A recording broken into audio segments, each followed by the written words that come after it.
Welcome, and you are listening to the Quiet Mountain Radio Podcast. Hey. This is a retro and sometimes current horror video game retrospective and analysis show. And this is episode 0, not meant for public consumption. Here today, playing a relatively underappreciated video game called Alan Wake. Came out in, I believe, 2010, 2011. Made by Remedy Studios. We are going to start a new game, and this is not your typical Let's Play, and we don't like to really use the word Let's Play. This is more like a listen along, and we're going to get right into it right now. Like a commentary track. Commentary track of people that you don't care whose opinion it is. No, but our opinions are right. Yes. So, Remedy, Finnish developer. Yes? Or French? One of the two. They sound French. They really seem to be obsessed with Americana, and it seems Twin Peaks was a big inspiration for this, especially this game. Pacific Northwest, lots of small town diners, and being hated by the locals. The locals. There's the whole.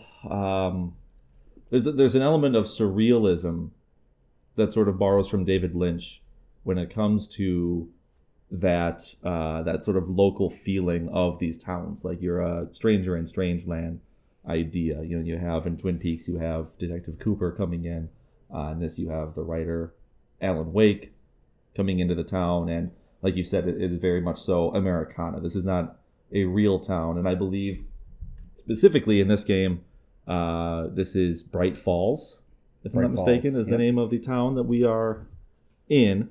And it's entirely just influenced by television and pop culture. And that's from Sam Lake, the writer, director, creative director of Remedy himself.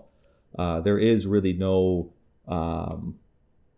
specific, I don't want to say influence, but I don't know if there really was a specific fictional or rather non-fictional town that they went to for this game. I think this was all just created out of his sort of imagination, or some might say romanticism of the Pacific Northwest, I suppose. Yeah. Obviously there's a big Stephen King influence as well. I think his name is the first piece of spoken dialogue, I actually. So, yeah. So the whole writer in a small town deals with demons and possessed objects and things like that is all very much along the lines of Stephen King. Sipping my beer here. And you like this beer? I do, quite a bit. Yes. And there's also sort of I like the idea of coffee thermoses playing a role in this game due to their presence in stuff like Twin Peaks. Coffee is like its own character in that show. Some damn good coffee. Yeah, exactly. And in here you find it as almost like I think it's a collectible in Alan Wake. Is that what it is? Yeah. Oh, okay. I couldn't remember if it was or if it gave you health or one of the two. Yeah. But it definitely has its own presence in the game, and that's definitely not an accident. Yeah, and here we're in the nightmare sequence tutorial. Yeah. Just sort of getting the controls down here. For anybody who has not played this game, this is a third-person shooter, I suppose. Sure. Sort of a horror thriller game. Your enemies are primarily these sort of shadow zombie spirits that will try to overwhelm you. And it's really not until a little while here that we are able to sort of fight back, if at all, really. Right now you're being told to just dodge, and you're getting your witch time. Bullet time, witch time, dodge time, whatever you subscribe to, really. But immediately you're sort of shown these tall pine trees, the fog. You're going through sort of just classic iconography of an area like this that you might see. Like, this is just something that you could see happening in an episode of Twin Peaks right now. Yeah, it's just the Pacific Northwest, like I'm blanking on a word now. Dang it. Yeah, like you said, stereotypical forest. Yeah. We can or something that you might see in something even maybe out of X-Files that you might see. Sure. Somebody sort of running through a foggy area being chased by shadow people here. But this isn't necessarily, as we said, meant to be any sort of a let's play. If you have not played these games, we hope that our specific commentary is something that sort of is just digestible and able to be appreciated just as sort of insight into video games in their time, specifically horror games, which is something that I think we both are usually pretty drawn to, and something that we have sort of a lot to say about. And those of you who have played this game, maybe you'll learn something, maybe you won't, maybe we're wrong about half the things that we say. We'll find out. We're probably wrong. Yeah, there's a lot. Please don't fact check us ever. We're just having fun. Yeah. So, do you have your flashlight yet, or have you not gotten I don't believe we have the flashlight yet. And for those who don't know, this game has a kind of an interesting mechanic where you have to use a flashlight to defeat these taken. Is that the right word? Taken? Yeah. And basically, the light sort of casts off this darkness exoskeleton shield sort of thing. Makes them vulnerable to whatever attack you might have. And then bang, bang in the head. That's it. It's something that I haven't really seen anywhere else, but it works. It has a lot of product placement. I don't know if you remember that. There is quite a bit of product placement. Take this Energizer battery. Yeah, it does do that. I think it does that with the... There's something else. There's some other product placement in this game that really stands out. I think it's like some Microsoft product, right? Like their radios or something like that. That might be it. Yeah. So we're still working through this tutorial. Oh, that's right. You heal in the light. There's light. When you're going through the sort of nightmare areas, there are these beacons of light that you can stand in that will heal you. I'm not entirely sure of other methods of healing in this game. No, I know we played this some time ago, but we never finished it. No. And so the mechanics are a little unfamiliar to me right now.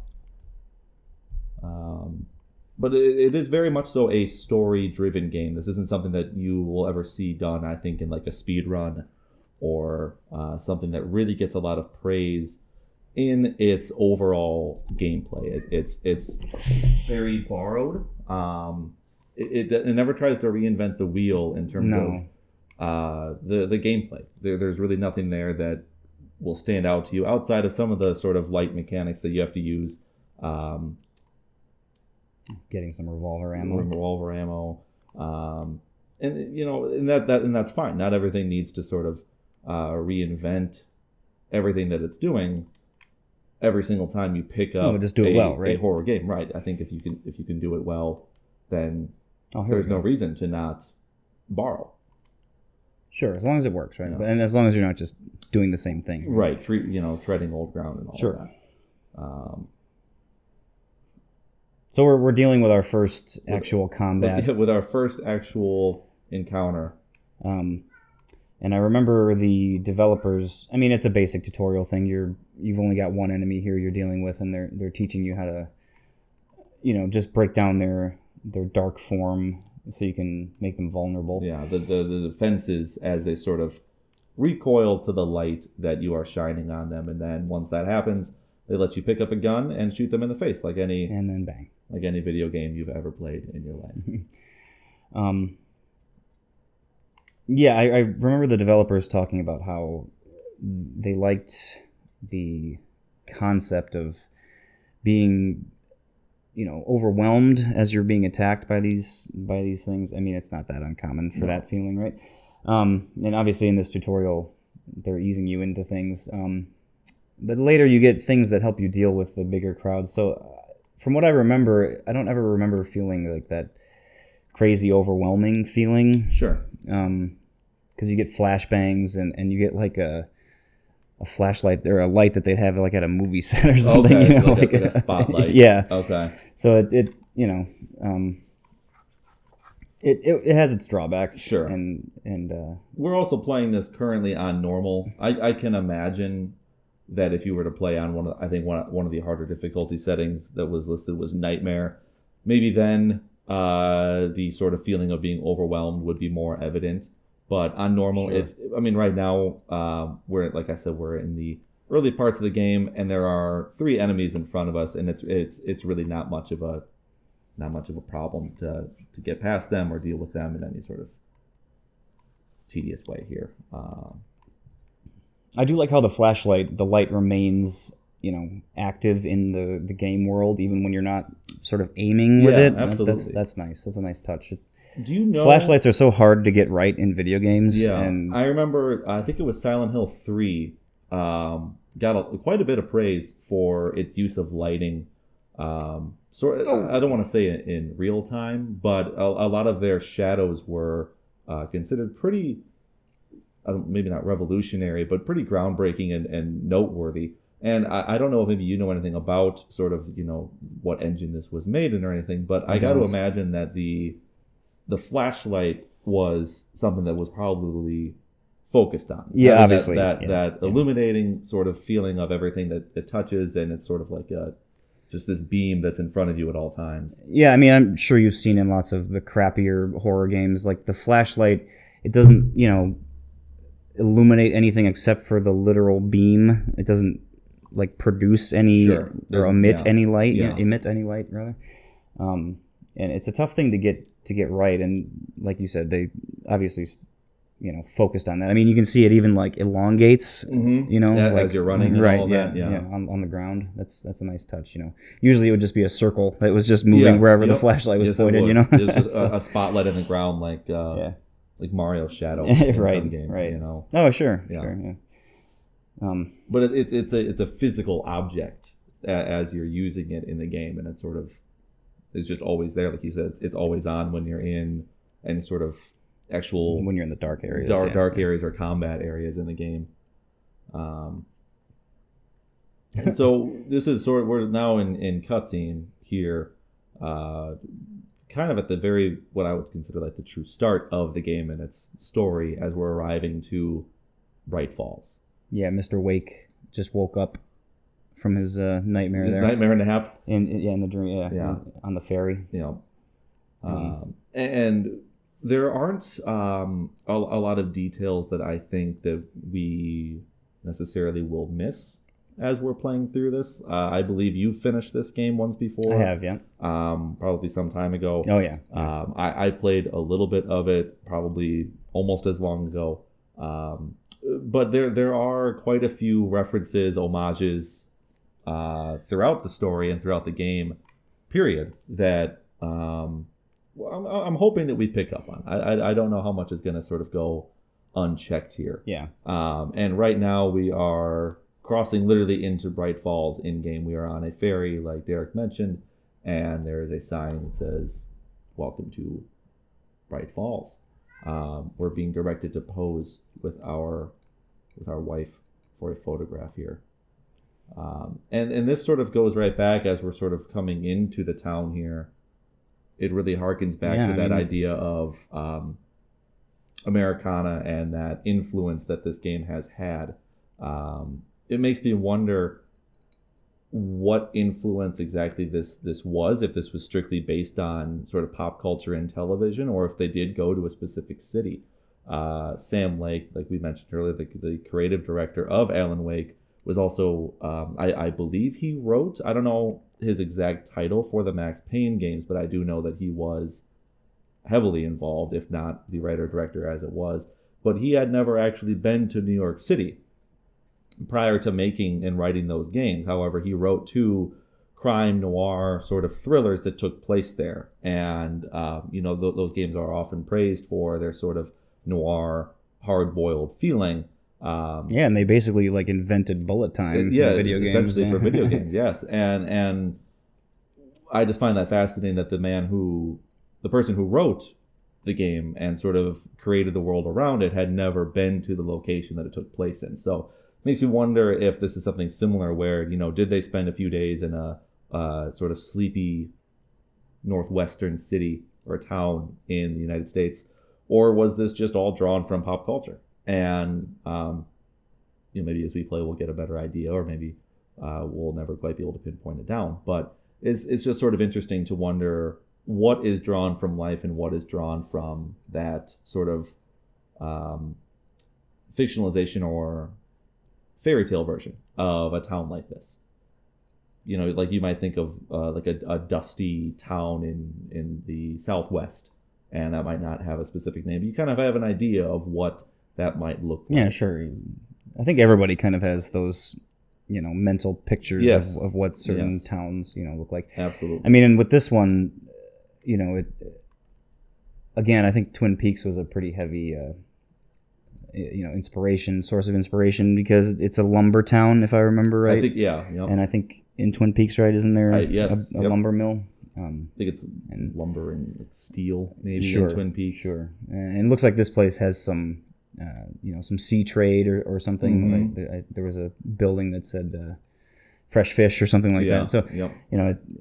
It seems to just embody the idea of, a coastal Pacific Northwest town, right? Yeah, absolutely. And you wouldn't think that, or I guess rather what I should say is, you could see this place existing, whether or not it's it pretty was believable. influenced by television or real life. You could see a town just like this existing somewhere in that exact area. Mm-hmm. They really sort of nailed the whole aesthetic, and like you said, there's a fish market here. There's lumber yard, which I think we will be heading to shortly. Oh yeah, there's plenty of time no in spoilers lumber. for those Lumber yards. Sorry. Those of you that haven't played this game but are deciding to listen to this podcast. We're right now just sort of stuck in an expository janky in sequence that here. animation. It did. Sorry, I'm not supposed to reference this. But this is a prime opportunity to just talk There about. it is, right there. Sync by Microsoft, Is that what it right is? in the It's middle of the the screen. sync. Yeah. And that's another thing that kind of sticks out to me is the product placement, because this game was an Xbox exclusive. I don't know if it's on PC nowadays. It's on Steam now. It's on Steam now, but even the case when I went to put it into the Xbox, it said only on Xbox 360. Yeah, yep. And that's the kind of piece of it that I find a little funny, is that this was published by Microsoft then. And it seems as though Remedy's relationship with Microsoft is actually quite good, because their next title after this was Quantum Break, which I believe came out in 2014 or 13, also an Xbox exclusive. So they didn't necessarily have an opportunity to make an Alan Wake 2, as we now know, in 2019. Yeah, that actually just not too long ago they were talking about that, right? Yep. And instead they just fell right into this next sort of exclusive. And so you have this Microsoft product placement, and then their next game was also released exclusively through Microsoft. And that's a point that came up in a 2013 interview with Polygon and Sam Lake. He mentions how the idea with Quantum Break, now I more specifically will go on a tangent about the development Tangent away. of Quantum Break, specifically because of the strange sort of release nature of it, in that they had this game that was released maybe not instead of Alan Wake, but was developed almost immediately after. And they also released a television show at the same exact time. Maybe not at the same exact time. It was released with the game, in fact. And they sort of said that they wanted it to be consumed at the same time. Like, you would play the game a little bit, watch an episode, play the game, watch an episode. And in the interview, they asked Sam Lake, who do they deal with at Microsoft then? Microsoft obviously was publishing the game, but they also have a TV division that's very recent, as of around the time of the Xbox One launching. And they sort of built that into their whole idea and presentation of what the Xbox One was meant to be. And Sam Lake did say that not only were they having to sort of speak with the game publishing and development side of Microsoft, but with the TV show that they were developing alongside of Quantum Break, they had to talk and sort of do business with the television side of Microsoft as well. It was sort of a two-sided coin there. So obviously not strangers to Microsoft as a I guess, sort of a global business. You know, I mean, I'm sure there are many developers who only deal with that sort of one side of a company like Microsoft or Sony or your Nintendo. And now here they are dealing with the television production side of Microsoft. That was quite a tangent. It was. I'm not sure how to follow up to that. But I see we're now in the Twin Peaks Diner. Yes, this is basically whatever that was called. Lifted I don't remember. straight from. I mean, it's any basic Yeah. family diner, right? But it it's even obviously sort of pretty... resembles the diner in Life is Strange, which is another one that borrows heavily from the sort of weird sci-fi. That's also Pacific Northwest, right? Northwest, yep. Lumbertown, all that. That was a good game. I got to finish it, but yeah. Not trying to go off on a tangent on that one. Okay. But only one tangent allowed per episode, I think, at this point. So obviously the game is showing its age a little bit. Those of you at home can't see it, but but those of you who have played it, maybe it's time to remove the rose-colored glasses in terms of Alan Wake's visual presentation. You know, what's funny is when you're in the gameplay, I think it looks fine, relatively, anyway. And we're gonna cut that.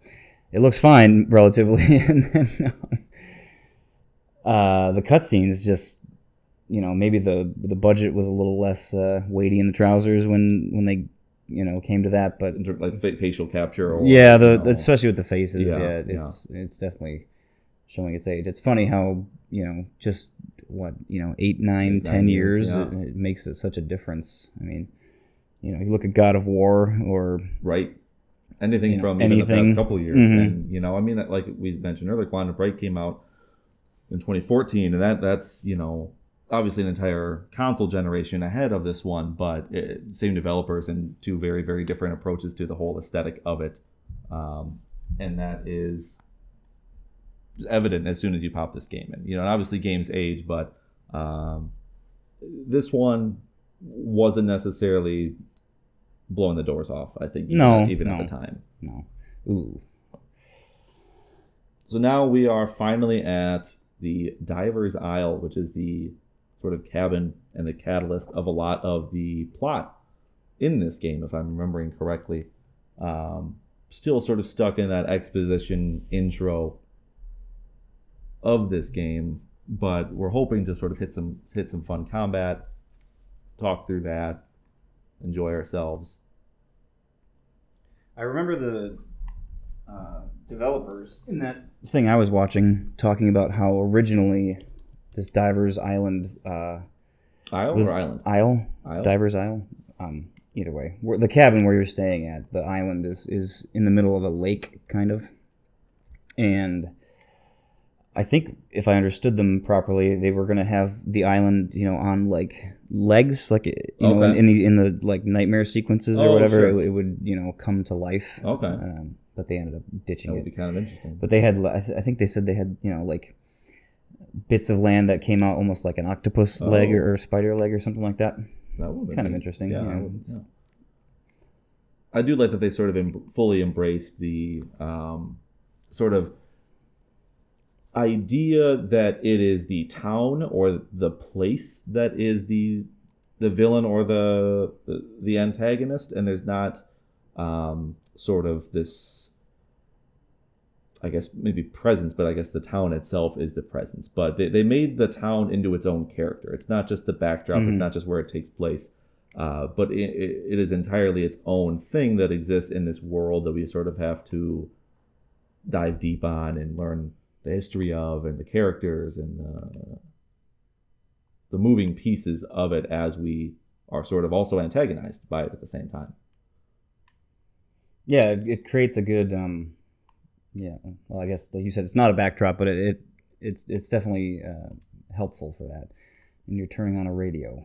Yeah, I found a radio. We're right now attempting to turn the power on, and this is kind of the fun part of this podcast is that we're just playing a game right now. There's no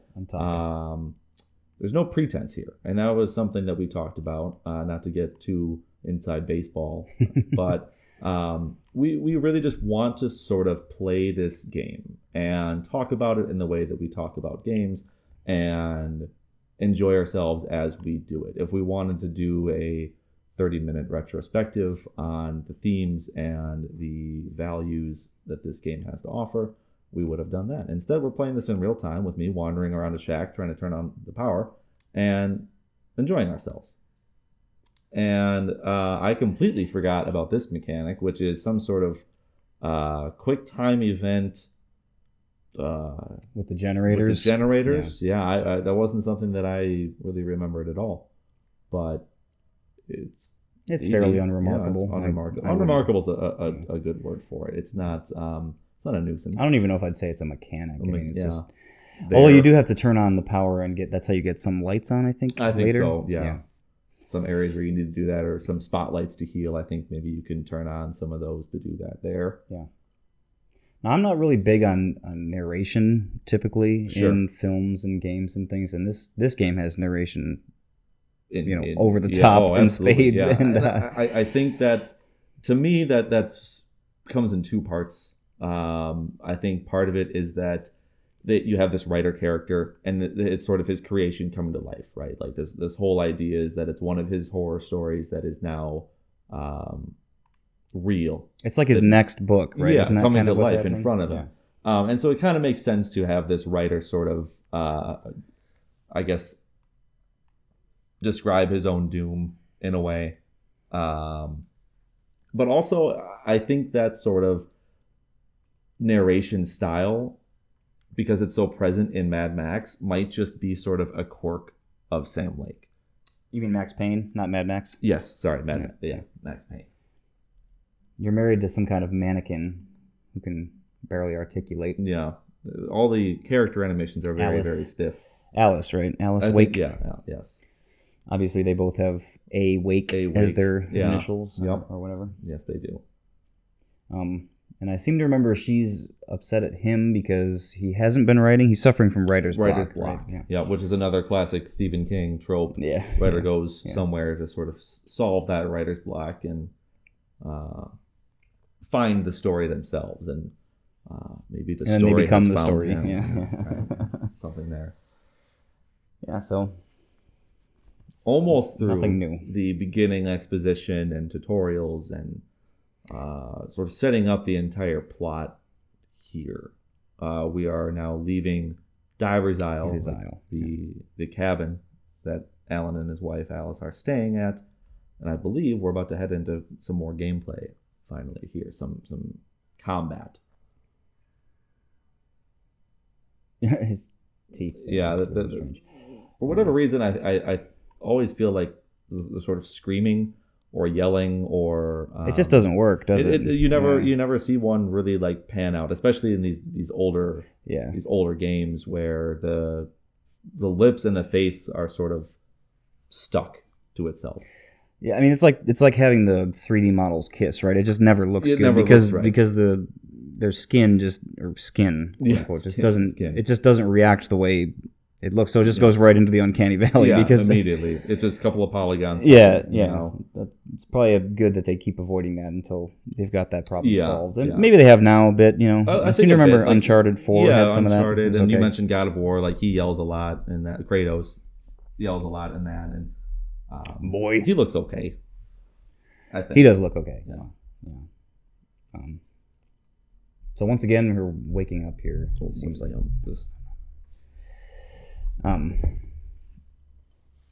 we kind of rushed past it, but when you put your light on one of those signs, text appeared, or like I vaguely remember that. Yeah, like you can only see text or writings with your flashlight.